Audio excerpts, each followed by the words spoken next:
Hello viewers, welcome back our channel. జై హనుమాన్ హీరోగా KGF ash ఇక బాక్స్ ఆఫీస్ బద్దలే. హనుమాన్ మూవీ సంచలన విజయం అందుకోగా దానికి సీక్వెల్ ప్రకటించాడు దర్శకుడు ప్రశాంత్ వర్మ. ఈ మూవీలో హనుమాన్గా రానా నటిస్తున్నాడు అంటూ పుకార్లు వచ్చాయి. తాజాగా హీరో యాష్ పేరు తెరపైకి వచ్చింది. 2024 సంక్రాంతి విన్నర్ హనుమాన్ గురించి ఎంత చెప్పినా తక్కువే. తేజ సజ్జా హీరోగా దర్శకుడు ప్రశాంత్ వర్మ తెరకెక్కించిన ఈ సోషియో ఫ్యాంటసీ సూపర్ హీరో చిత్రం బాక్సాఫీస్ వద్ద అద్భుతం చేసింది. ముఖ్యంగా హనుమాన్ చిత్ర విజువల్స్ అబ్బురపరిచాయి. కేవలం 50 కోట్ల బడ్జెట్లోనే ఇంత క్వాలిటీ విజువల్స్ ఏంటని జనాలు నోరెళ్లు పెడుతున్నారు. భారీ బడ్జెట్ చిత్రాల దర్శకులు సైతం హనుమాన్ రిఫరెన్స్ అని పలువురు కొనియాడుతున్నారు. హనుమాన్ మూవీ వరల్డ్ వైడ్ 300 కోట్ల వసూళ్లు రాబట్టింది.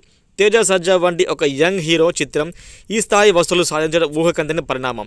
ఇది కేవలం కంటెంట్ ఆధారంగానే హనుమాన్ భారీ వసూలు రాబట్టింది. కాగా హనుమాన్ చిత్రానికి సీక్వెల్ ఉంటుందని ప్రశాంత్ వర్మ ఇప్పటికే ప్రకటించాడు.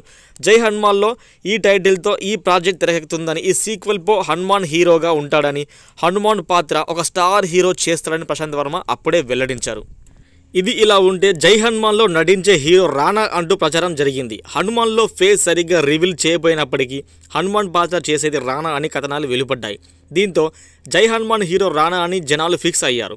అయితే ఈ ప్రాజెక్ట్ హీరోగా యాష్ని తీసుకోవాలని అనుకుంటున్నారట. పాన్ ఇండియా ఇమేజ్ ఉన్న యాక్టర్ అయితే యాష్ అయితే కరెక్ట్ అని అంటున్నారట. జై హనుమాన్లో భారీ బడ్జెట్ మూవీ కావడంతో యాష్ని లైన్లోకి తీస్తున్నారనే ప్రచారం సాగుతోంది.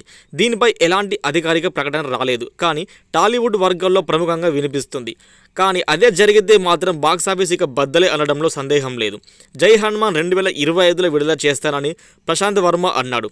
యాష్ వంటి హీరోతో ఇంత తక్కువ సమయంలో ప్రాజెక్టు పూర్తి చేయడం అది జరగని పని. పైగా యాష్ ఇప్పటికే కమిట్ అయి ఉన్న ప్రాజెక్టు ఉండడంతో ఇది డౌటే అని అంటున్నారు. దీనిపై మీ అభిప్రాయాన్ని కామెంట్ రూపంలో తెలియజేయండి.